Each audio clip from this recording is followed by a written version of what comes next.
Good morning, everyone. It is a little after 10:30 on a Sunday morning. I am down here in Florida, and I did not realize that it is Sunday, not Monday. So let's look through the markets together and let's see what we might do on TNA for next week. Just TNA. I still have some shares of TQQQ. As always, this is for educational purposes only. Please do not look at this as or use this as investment advice. You can lose all your money. You can lose more than all your money if you're trading a margin account. So here's your disclaimer for you, and let's hop into it. Alrighty, so let's take a look at how things ended up. Let's take a look over here. Let's look at TNA. Let's take a look at this Russell. All right, so this Russell 2000 index, 2250, that's pretty solid. All right, it looks like it's still trying to come up a little bit, maybe around to here. All righty, so maybe it goes up a little bit, maybe up to 2300. Maybe it comes back down. This is a daily chart. It looks like it might come back down to around 2200. And look at where it is right now, 2250, right around 2250. So I have no idea which way it wants to go. So I'm going to take a look at the screener and let's see what the screener is going to tell us. Take a look at the screener. I'm going to put in TNA for next week. And I want to, let's go with 33%.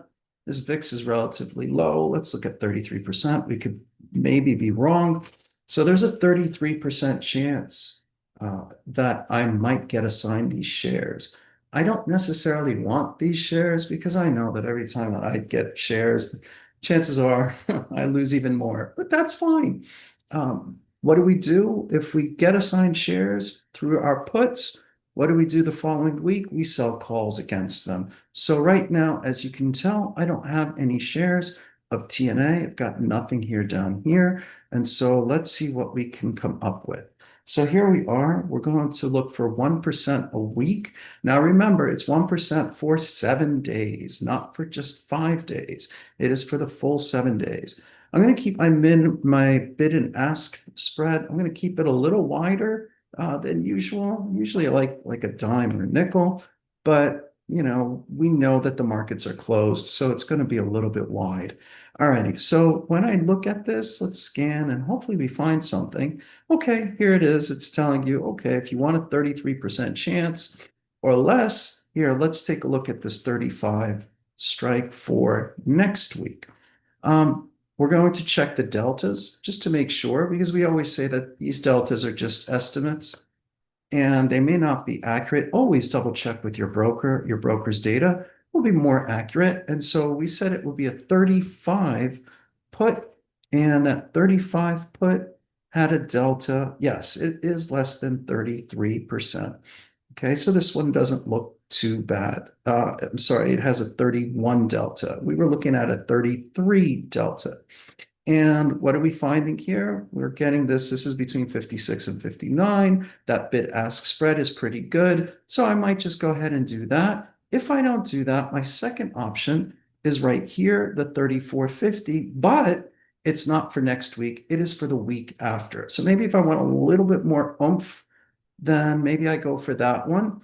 It will give me a lower price, a lower strike price. That means if I got in, I would get in at a cheaper price by 50 cents. But I do have to wait.